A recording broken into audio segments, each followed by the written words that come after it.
receive, so freely I will give. You lay down your life so I can fully live. It would be my joy to lay down everything. Oh, I surrender all.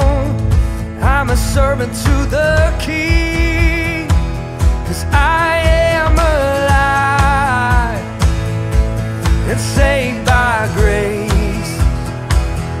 With every breath I'll praise your name. So send me, I will go. Send me, I will follow. I will go, send me, I will follow. Mercy draws me near, oh, your grace is enough. Whom then shall I fear? There's power in your love. I am alive and saved by grace.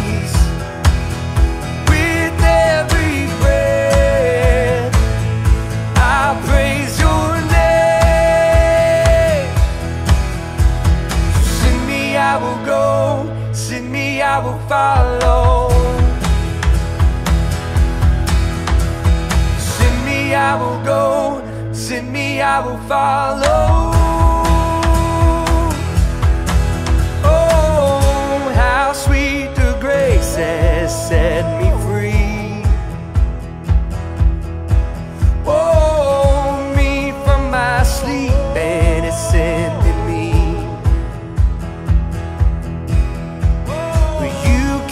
Have it all my life is yours.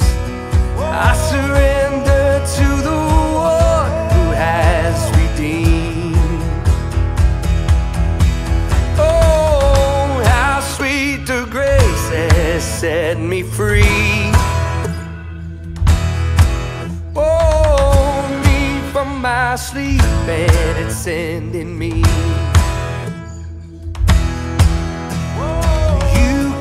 Have it all, and all my life is yours. I surrender to the one who has redeemed. I am alive and saved by grace. With every breath I'll praise your name. Send me, I will follow. Send me, I will go. Send me, I will follow. Send me, I will go. Send me, I will follow. Send me, I will go. Send me, I will follow.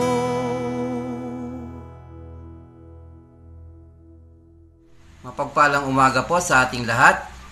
Sa umaga pong ito ay ilapit po natin sa ating mahal na Diyos ang buong kongregasyon ng JWSBC sa pangunguna po ng ating Pastor Arnel Garcia at kasama na rin po ng ating mga kapatiran na nasa labas ng ating bansa. Sige po, tayo po ay manalangin. Dakilang Diyos, Diyos naming mapagmahal, Diyos na hindi nagkukulang, Diyos na may gawa ng langit at lupa, Diyos na may gawa ng lahat ng bagay, Diyos na tapat magpakailan paman, at Diyos na makapangyarihan sa lahat. Panginoon, salamat po sa grasya ng buhay, sa kapatawaran, Panginoon, sa kaligtasan, at sa patuloy na proteksyon nyo at provision at kalakasan na pinagkakaloob niyo po sa amin sa araw-araw, Panginoon. Dalangin po namin ang patuloy na pag-iingat at proteksyon niyo po sa lahat ng uri ng masasama, Panginoon, sa mga tukso, sa karamdaman, Panginoon, lalong-lalo na po sa COVID-19 na ito. At ingatan mo rin po kami, lalo na ang mga lumalabas po ng bahay upang bumili ng mga pangangailangan nila sa araw-araw, Panginoon. Ingatan mo rin po yung mga pumapasok sa trabaho, lalo na po yung mga nagsisilbing mga frontliner, Panginoon. Ingatan mo po sila, Panginoon. At ingatan mo rin po yung aming mga seniors at mga elders, Panginoon. At dalangin din po namin, Panginoon, na kami po ay bigyan nyo ng magandang kalusugan, Panginoon, ng kalakasan, lalong-lalo na po yung mga nagpapakuha po ng mga test, ng mga rapid test, ng mga swab test, Panginoon, nawa po ay maging negative po nawa lahat ang mga test na ito, Panginoon. At dalangin din po namin ang healing, Panginoon, sa lahat ng mga nakakaranas ng depression, Panginoon, sa lahat ng mga nakakaranas ng mga hindi pagkakaunawaan, lalong-lalong na po sa loob ng pamilya, Panginoon, sa mga kapatiran at sa mga katrabaho, Panginoon. Nawa kayo po ang siyang magbigay ng pagmamahalan, Panginoon. Lukuban mo ng pagmamahalan, ng pagkakaunawaan, Panginoon, ang bawat isa, lalong-lalo na po ng pagpapakumbaba, Panginoon, ng bawat isa. At dalangin din po namin ang spiritual growth ng bawat isa, Panginoon, bawat isa, lalong-lalo na po ang mga kapwa naming Kristiyano, Panginoon, na nangangailangan ng iyong paglukob, Panginoon, ng iyong banal na Espiritu, Panginoon. At higit sa lahat, Panginoon, dalangin din po namin ang wisdom, Panginoon, ang karunungan na nanggagaling lamang po sa inyo, Panginoon. Puspusin niyo po ang bawat isa sa amin, Panginoon, ng iyong karunungan, ang bawat po, gabayan niyo po ang bawat pag-iisip po namin, ang bawat iisipin namin, ang bawat mga plano po namin, at ang bawat mga sasabihin po namin, Panginoon. Kayo po ang siyang mag-cover nito, Panginoon, at kayo po ang magbigay ng karunungan sa amin, Panginoon. Maraming salamat, Ama. Ang lahat pong ito ay dalangin namin sa pangalan ni Jesus. Amen. Amen. Psalms 36 verses 5 to 9. Lord, your constant love reaches the heavens. Your faithfulness extends to the skies. Your righteousness is towering like the mountains. Your justice is like the depths of the sea. People and animals are in your care. How precious, O God, is your constant love. We find protection under the shadow of your wings. We feast on the abundant food you provide. Let us drink from the river of your goodness. You are the source of all life. And because of your light, we see the light.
the Lamb was slain.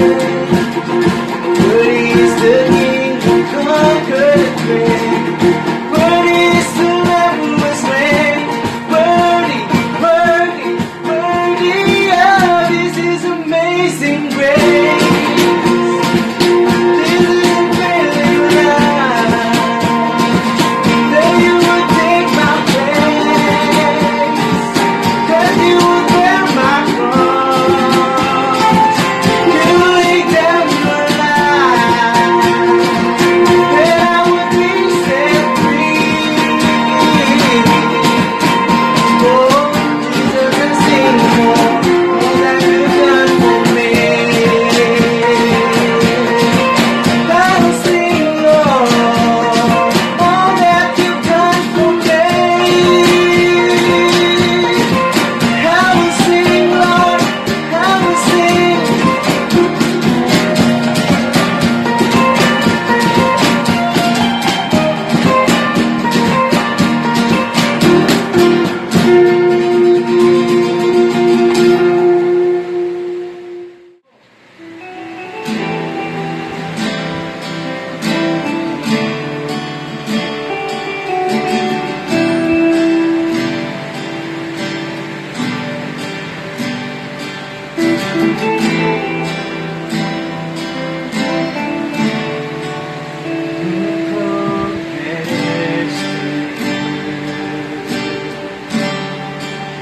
Set the stars sing.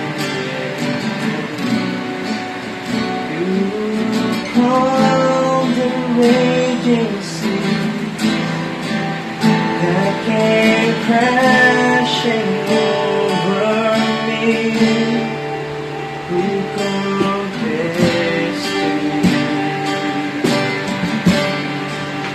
You bring the morning light, the hope upon the earth. Express assured in your great love. You are magnificent, eternally wonderful, glorious Jesus. No one ever will compare.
in the ground.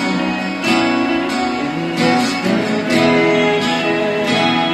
I turn to heaven, spoke your name into the night. Then through the darkness, your loving kindness pour through the shadows of my soul.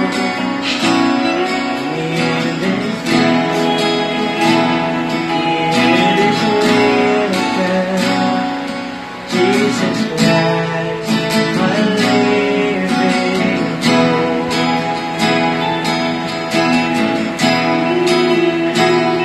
Who could imagine the fate of mercy? What heart could fathom such boundless grace? The God of ages stepped down from glory, and I sing and bear my shame. The cross has spoken, I am forgiven. The King of Kings calls me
Greetings of peace, joy, and love to everyone. Welcome back po sa ating muling pagbabalik sa General Community Quarantine. Nakagraduate naman po tayo sa ating pong pagiging Enhanced Community Quarantine po.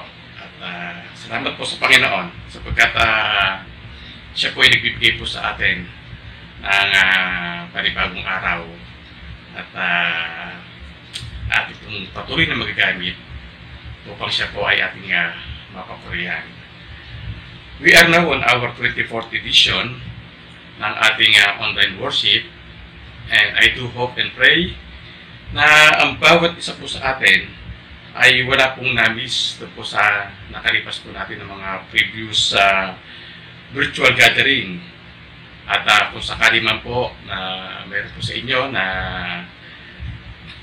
hindi po nakakumpleto ng ating pong nakalipas na 23 edition, pwede pa naman po itong balikan sa ating pong YouTube po. Just click it on po sa ating pong mga link na ating pong ipinapadala sa inyo. At pwede po ninyo itong balik-balikan po. At nais ko pong pasalamatan ng Diyos sa buhay ng bawat isa sa atin na bagamat may mga pagkakataon na kami po ay nakakabalita o nakakarinig po ng mga balita mula po sa mga kapatiran na ang ilan po sa atin ay dumaraan po sa struggles at mga health challenges. Ay salamat po sa Panginoon sapagkat makalipas lamang po ang ilang oras o ilang araw ay nakakarinig na po tayo ng kung paano po kumikilos at tumutugon ng Panginoon sa ating pong ginagawang sama-samang pagdapit para nga po sa mga pinagdaraanan ng ating pong mga kapatiran. So, ito po ay patunay, yung pong mabilis na tugon ng Diyos sa ating pong mga ginagawang pagdapit sa Kanya, ay patunay ng patuloy na kadakilaan at pagmamahal ng Diyos sa ating na Kanya pong mga anak. Tayo po ay sandaling lumapit sa maikling panalangin. Father God, muli salamat po for this day that we can use it to glorify your name, to gather even sa ganito pong uri ng gathering virtually. Pero alam po namin, Panginoon, na maging sa ganito pong uri ng pagtitipon, ang iyong presensya ay patuloy po na sumasagin. Lord, kung paano niyo po kami sinama sa nakalipas na mga Sunday sa amin pong ginagawang pagsamba sa iyo, patuloy niyo po kami samahan today, Panginoon. Again, give us the knowledge and the wisdom upang amin pong mapunawaan ang salita mo na nais mong pag-aralan po namin sa umaga ito. Bigyan niyo po kami, Panginoon, ng pagkunawa. Bukas na puso, bukas na kaisipan, bukas na pagkatao. Upang pakunggan kung ano ang kaisip mo sa bisan. Lord, salamat po at amin pong binabalik ang papulit sa salamat sa tanging pangalan ni Jesus. Amen. Philippians chapter 4 verses 10 to 18. In my life in union with the Lord, it is a great joy to me that after so long a time, you once more had the chance of showing that you care for me. I don't mean that you had stopped caring for me, you just had no chance to show it. And I am not saying this because I feel neglected, for I have learned to be satisfied with what I have. I know what it is to be in need and what it is to have more than enough. I have learned this secret, so that anywhere at any time I am content, whether I am full or hungry, whether I have too much or too little. I have the strength to face all conditions by the power that Christ gives me. But it was very good of you to help me in my troubles. You Philippians know very well that when I left Macedonia in the early days of preaching the good news, you were the only church to help me. You were the only ones who shared my profits and losses. More than once, when I needed help in Thessalonica, you sent it to me. It is not that I just want to receive gifts, rather I want to see profit added to your account. Here then is my receipt for everything you have given me, and it has been more than enough. I have all I need now that Epaphroditus has brought me all your gifts. They are a sweet-smelling offering to God. a sacrifice which is acceptable and pleasing to Him.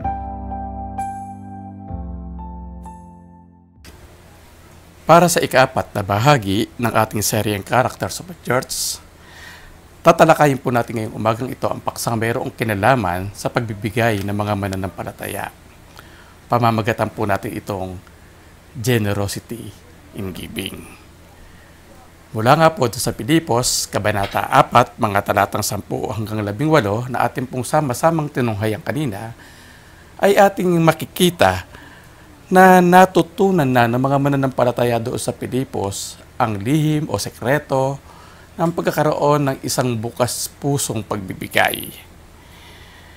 Looking briefly at the immediate context of the passage, ang mga believers daw sa Pilipos ay nagsagawa ng pag-aambagang pangpinansyal, at ito po ay kanilang ipinadala kay Apostol Pablo na noong mga panahon na iyon ay kasalukuyang nakapiit dahil sa kanyang pagsusulong ng kanyang pananampalataya sa ating Panginoong Jesucristo. At in return, ano po ang ginawa nitong si Pablo? Siya po ay sumulat sa mga nasabing believers, at bahagi ng kanyang sulat na ito ay yung pong kanyang pasasalamat, pag-i-express ng kanyang kagalakan sa kanyang pong bukas pusong pagbibigay. Church, nais ko po kayong tanungin sa araw na ito. Have you experienced or have you discovered the joy of giving? As a church, are we constantly experiencing generosity in giving in spite of the pandemic that we are experiencing right now? Mula po sa Pilipos 4:10 hanggang 18, may 3 bagay akong nais bigyan ng pansin. At dalangin ko na magsilbi nawa itong isang gabay, guide po ng bawat isa sa atin upang tayo ay patuloy na makapagbigay sa kabila po ng krisis ng COVID-19 na ating pong pinagdaraanan. Generosity in giving. It revives our concern for other people. It teaches us contentment, and it engages us to commit partnership in the ministry. Dito po sa mga talatang 10, ating po makikita na malinaw na dati na po pala nagpapakita ng pagmamalasakit kay Pablo ang mga believers doon po sa Pilipos. Dati na po nila itong ginagawa, ngunit sa kung anumang kadahilanan, ito po ay natigil. Yes, naroon pa rin po yung kapagiging concern po nila o yung pong kanilang pagpapakita ng pagmamalasakit kay Apostol Pablo. Ngunit ano po ang sabi doon sa talata? I rejoice in the Lord greatly that now at length you have revived your concern for me. You were indeed concerned for me, but you had no opportunity. Nawalan lamang po sila ng pagkakataon na ito po ay kanila pong maipagpatuloy. Sa original po na pagkakasulat, yung pong statement na you are concerned about me again ay nagsasalarawan po ng isang bagay na namatay na ngunit muling nagkaroon ng panibagong buhay. Kumpara po sa isang halaman na nawalan na po ng buhay sa pagdating po ng tagtuyot, yung pong nawala po yung kanyang mga dahon, yung pong kanyang mga bulaklak, siya po ay nalagas. Muli po ito nagkaroon ng buhay sa pagdating ng tagsibol. Again, ang pagpapakita ng malasakit ng mga mananampalatayang taga-Pilipos kay Pablo ay masasabi po nating naging barren o naging unproductive. Ngunit doon po sa kanilang ginawang pagpapadala ng tulong, muli po nilang pagpapadala ng tulong pananalapi, masasabi po natin na muling yumabong ang kanila pong malalim na pagmamalasakit sa manggagawang si Pablo. Kapatid, nakaranas ka na ba na makatanggap ng pagmamalasakit mula sa iba?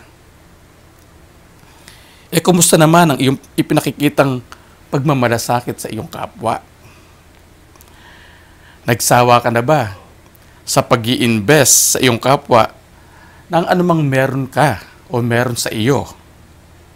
Ang sabi mismo ng Panginoong Yesus doon po sa Lucas 12:34, sapagkat kung nasaan ang iyong kayamanan, ay naroroon din ang iyong puso.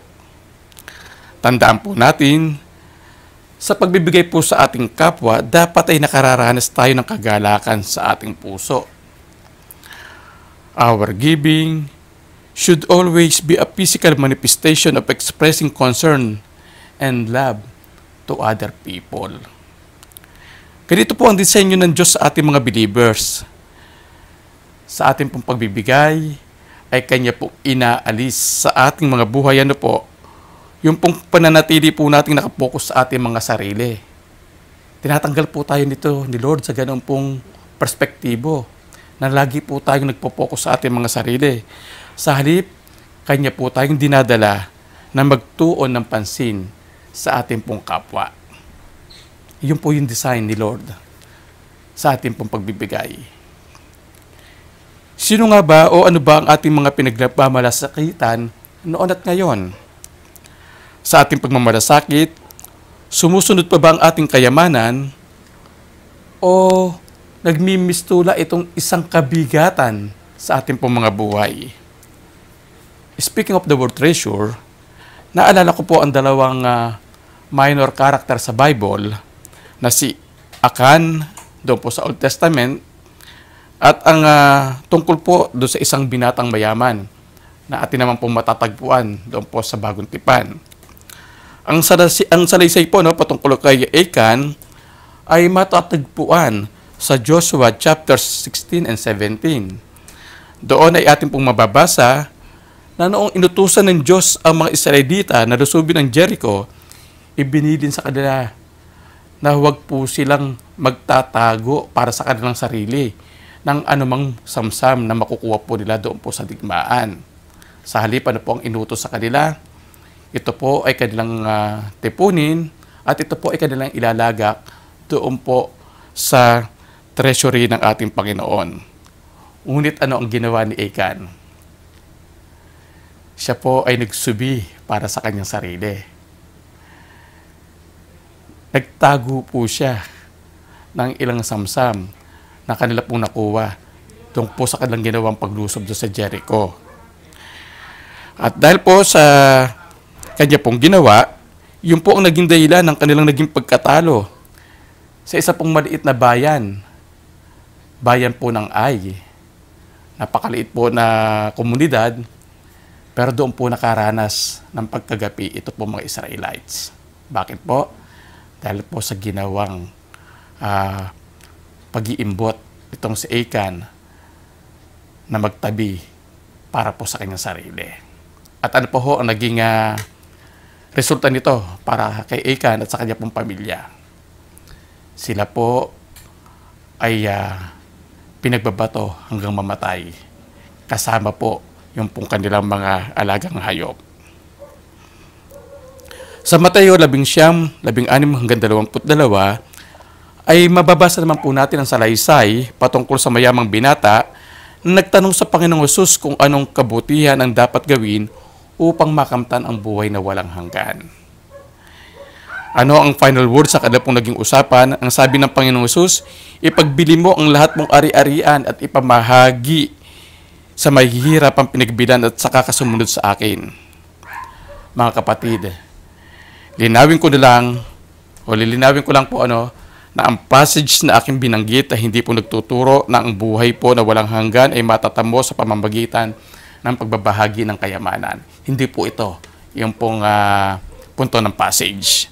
Sa halip, ang binibigyan pansin po dito ng Panginoong Yesus ay ang katotohanan na ang puso ng mayamang binata ay kontrolado ng mga material na bagay na kanyang tinatamasa. Based from these two biblical narratives, huwag nating hayaan na madala tayo ng mga bagay na ating tinatamasa na mag-focus lamang sa ating mga sarili. Gamitin natin ang pagbibigay sa ating kapwa upang muling magliyab ang ating mga puso sa pagpapakita ng pagmamalasakitan sa isa't isa. Again, giving revives our concern for people.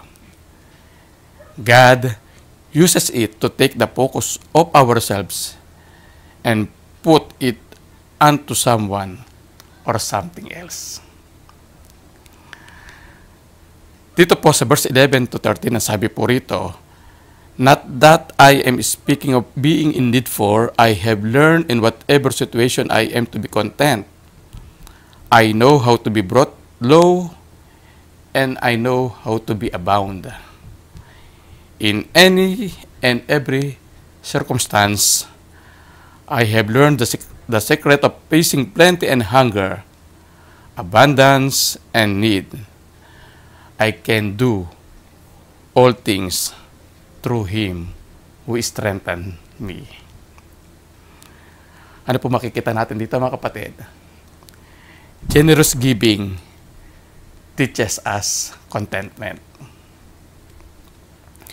Sa ating pong kasalukuyang panahon, na tayo po ay bahagi ng tinatawag po na consumer-oriented society, marami po sa atin na nagpe-pressure na magbigay po ng pagpapahalaga o mataas na pagpapahalaga sa mga bagay na pangmaterial.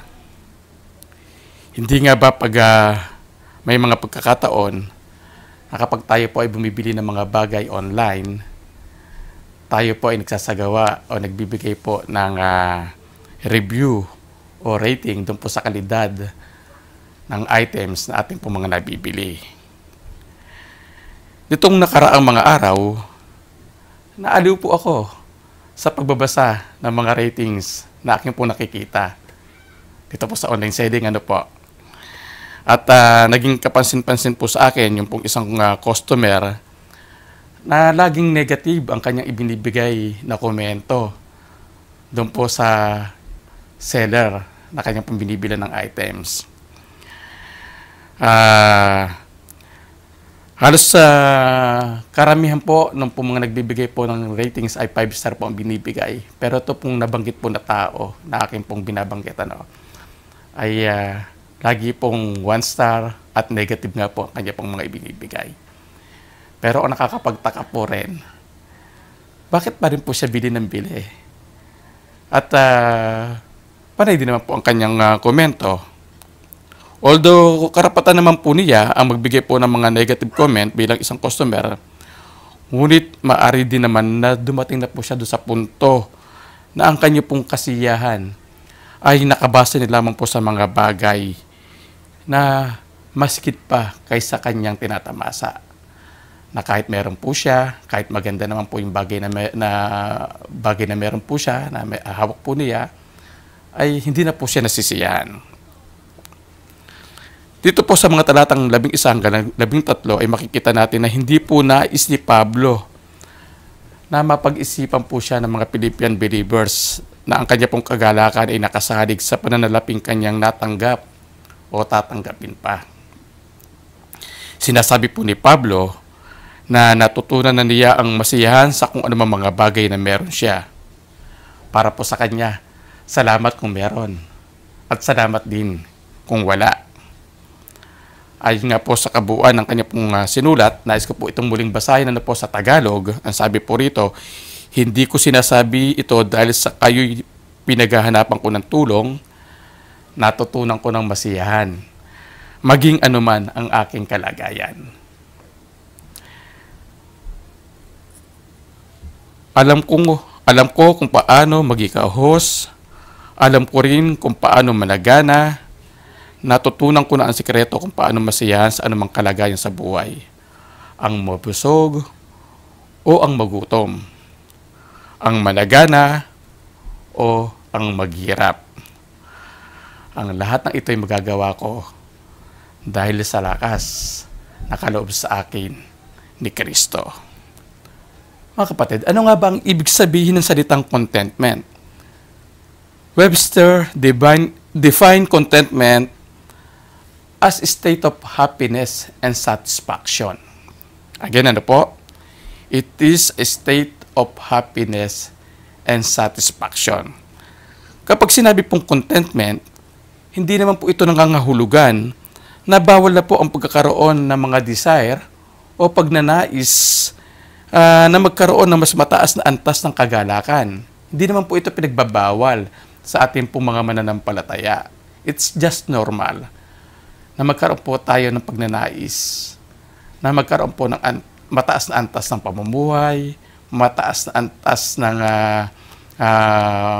paglilingkod sa Panginoon, at iba pang mga bagay. Ano po ang nais po natin bigyan dito, bansin dito? Ano po? Contentment means living with a sense of God's fullness. A conviction that God is more than enough for all our need in this world. Bilang mga followers ng Panginoong Hesus na namumuhay po sa gitna ng tinatawag na materialistic world, kaya ba nating lahat na makarating sa antas ng pagkakaroon ng joyful contentment? Simple lang naman po ang sagot dito, mga kapatid. Ano po? Sabi nga po sa verse 13, I can do all things through Him who strengthens me. Minsan, hindi lang po minsan, talagang para lamang po sa ating mga sarili, hindi po natin kaya. Pero dahil sa lakas na kaloob ni Kristo sa atin, kaya po natin magkaroon ng joyful contentment sa ating pong pagbibigay. Verse 14 to 18, ayon po dito sa mga talatang ito, gayon man ikinagagalak ko ang inyong pagdamay sa aking mga paghihirap. Alam naman ninyong mga taga-Pilipos na kayo lamang ang iglesyang tumulong sa aking mga pangangailangan noong umalis ako sa Macedonia, noong ako'y nagsisimula pa lamang sa pangangaral ng magandang balita. Noong ako'y nasa Thessalonica na, makailang ulit ding pinadalhan ninyo ako ng tulong. Hindi sa hangad kong laging tumanggap ng mga kaloob, kundi ang nais ko ay makatanggap kayo ng masaganang gantimpala. Ang liham na ito, ang pagkilala sa lahat ng mga kaloob ninyo sa akin. Higit pa sa pangailangan ko, ang tulong ninyo sa akin, nahatid ni Epaprodito. Ang mga ito ay tulad ng mabagong handog ng sa Diyos, mga alay, nakatanggap-tanggap at kalugod-lugod sa Kanya. Ano po makikita natin mula sa mga talatang ito? Generous giving engage us to commit partnership in the ministry. Basically, simpleng itinuturo po sa atin ng mga talatang ito na sa kada pagkakataon na tayo po ay nagbibigay para sa gawain ng Diyos, tayo po ay nakikibahagi o nagiging mga partners ng ibang mga mananampalataya sa pagsusulong ng kingdom ni Lord. At ako po ay naniniwala na sa bawat opportunity na tayo ay nagiging partners in the ministry, tayo din po ay nakakaranas ng excitement sa ating mga puso. Di ba? Ang sarap sa puso, no? Ang sarap po sa pakiramdam na tayo po ay nagiging partners ng ibang manggagawa sa pagsusulong ng kaharian ng Diyos. Mga kapatid, bilang kabahagi ng Conservative Baptist Association of the Philippines o ng CBAP, we recognize the importance of partnering with one another, partnering with other churches. Paano po natin ito sinasagawa? In the past, tayo po ay nagpapadala ng tulong sa pamamagitan po ng tinatawag po natin na CBAP Ministry Fund o yung pong ating CMF. Tayo rin po ay nakikibahagi para po sa pagsusulong po noong isa pong pangitain ng ating pong asosasyon, ang Project Pag-asa. Actually, mga kapatid, na po, even dito po sa panahon ng pandemic, yung pong pangitain, yung pong pangarap na yung pong property doon po sa Quezon City na kasalukuyang nirerentahang headquarter ng ating pong asosasyon, yung pong pagnanais na ito po ay maging sariling atin by this year, by December 31, 2020, hindi po nawawala yung pong pangitain na ito. So, I encourage you mga kapatid na patuloy po tayong maging partner sa adhikain na ito ng ating pong asosasyon.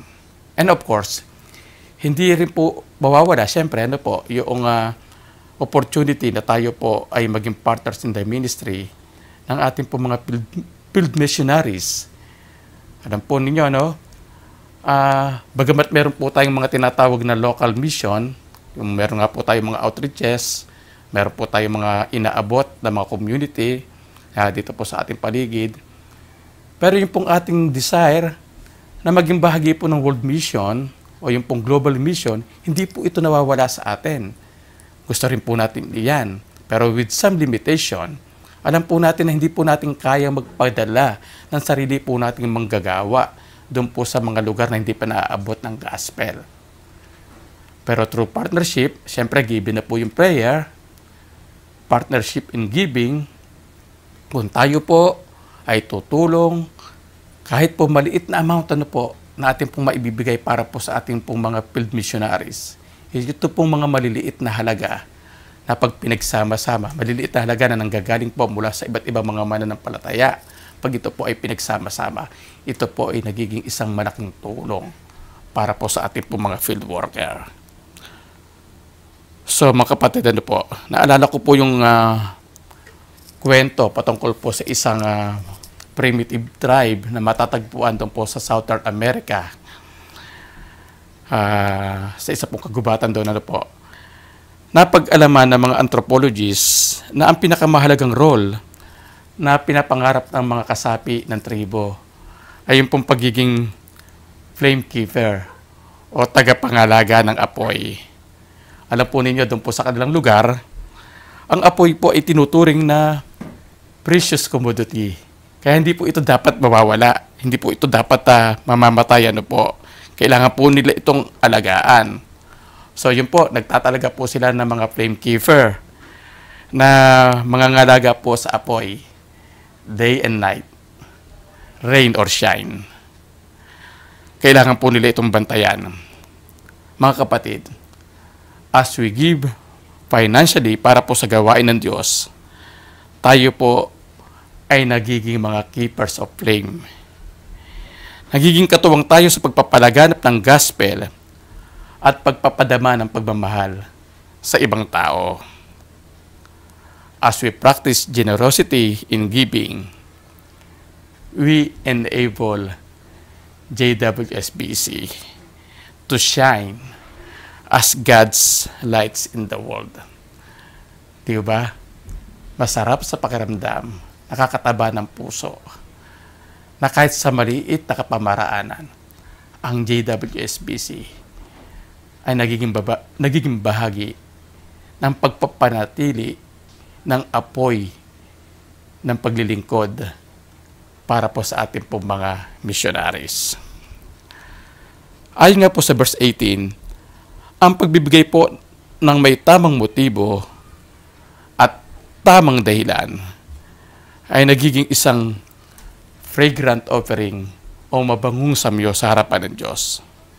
So kapatid, let us make our partnership through giving as an act of worship and devotion to our living God. As I end our message for today, let me give you this question. How is your giving for the Lord in this time of pandemic? How is your giving for the Lord in this time of pandemic? Ito ba ay natigil? O ito ba ay nagpapatuloy? Ayon po sa isang article ng Evangelical Council for Financial Accountability mula po sa United States of America, miserable po ang naging financial prediction ng mga churches sa pagdating po ng COVID-19 pandemics. Nagsimula nga po noong March ng taon na ito. Ngunit iba po ang nangyari.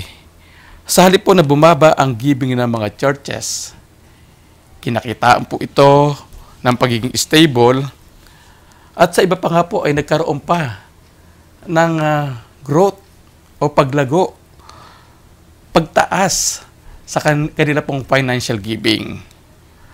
Ang survey po ay isinagawa sa 1,300 churches at mga church-related ministry doon nga po sa United States of America.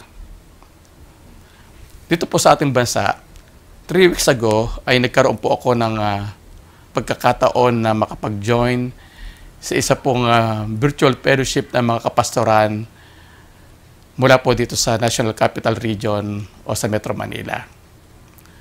Naging bahagi po ng aming group discussion at sharing before our prayer, yung pong pagkukumustahan patungkol po sa giving ng mga churches na amin pong kung saan kami po ay mga naka-assign. At alam po ba ninyo na halos karamihan ay nagsabi na ang giving po ng kanilang po mga churches ay bumagsak ng mula 4 na po hanggang 50%.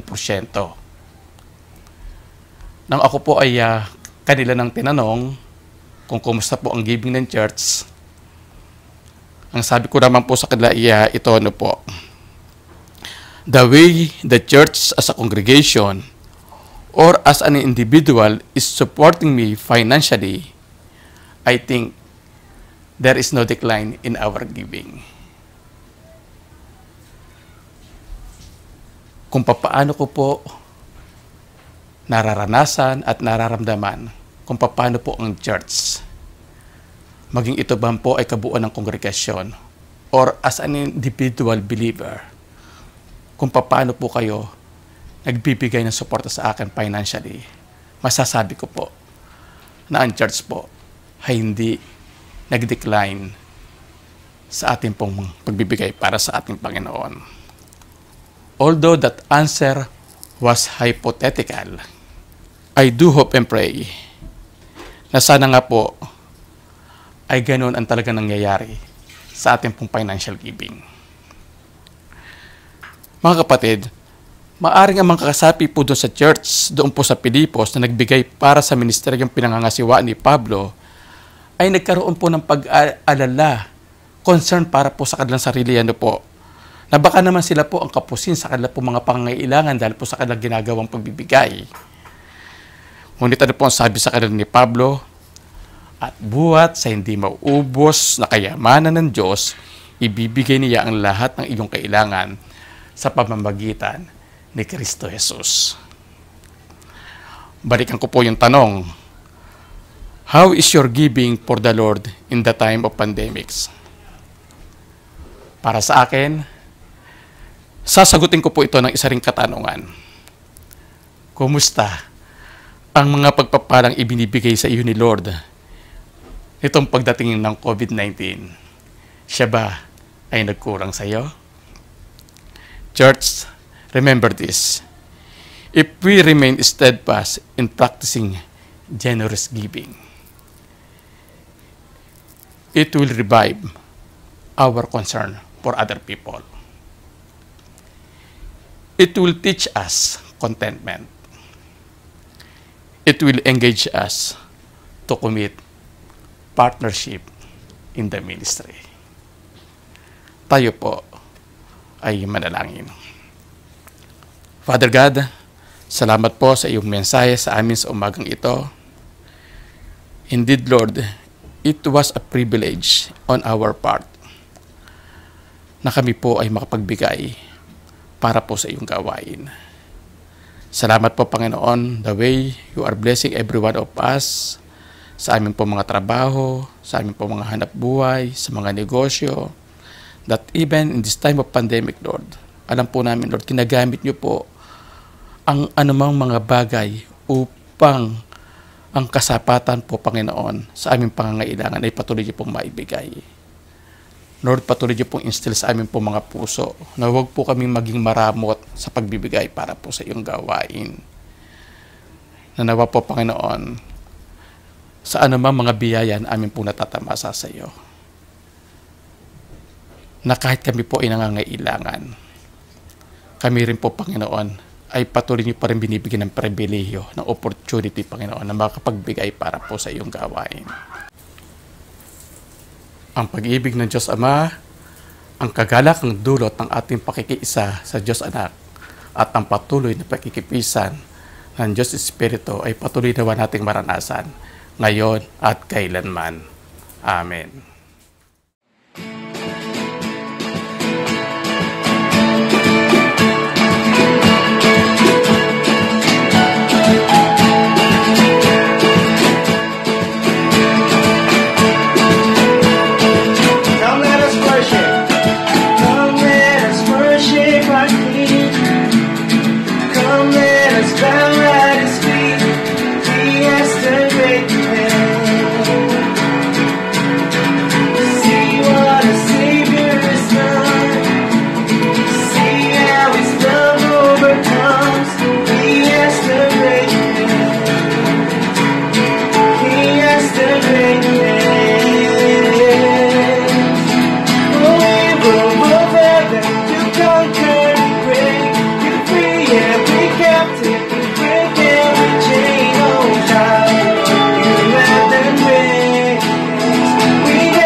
To